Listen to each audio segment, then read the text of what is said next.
Welcome! This na the Digital Tech Explainer video part 1. Na africanedtech.com arrange this video.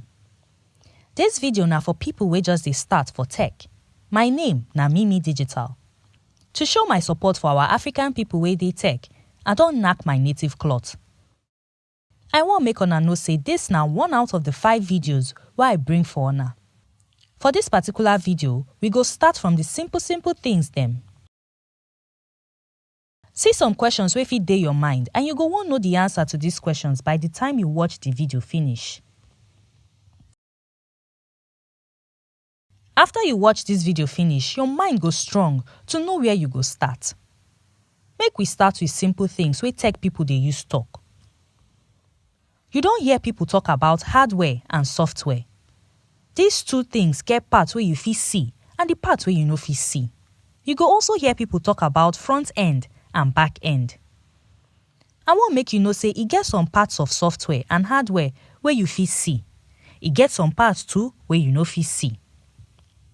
So wetin you fit see and the one wey you no fit see na software and hardware combine. The main thing gangan na anything you dey touch normally as end user or customer.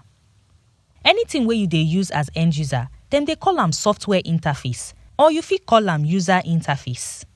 When you dey talk about front end and back end, na when you go hear things like operating systems. When we dey talk about operating systems, that is OS, na anything wey you dey use directly as end user through the OS, na that one be front end. This operating system na professionals for coding and non-coding dey create am. So now, you get opportunity to choose wetin you fit do. You fit find new job or start to do tech because you no need be engineer before you fit work for tech. Because you fit choose to do front end jobs. As engineer, na mostly back end work you go dey do. Na engineer dey do back end work. You no really need touch back end if you be end user.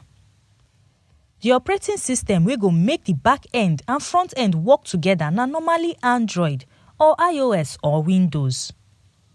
Wetin I go encourage una to do na to write down wetin you wan do next.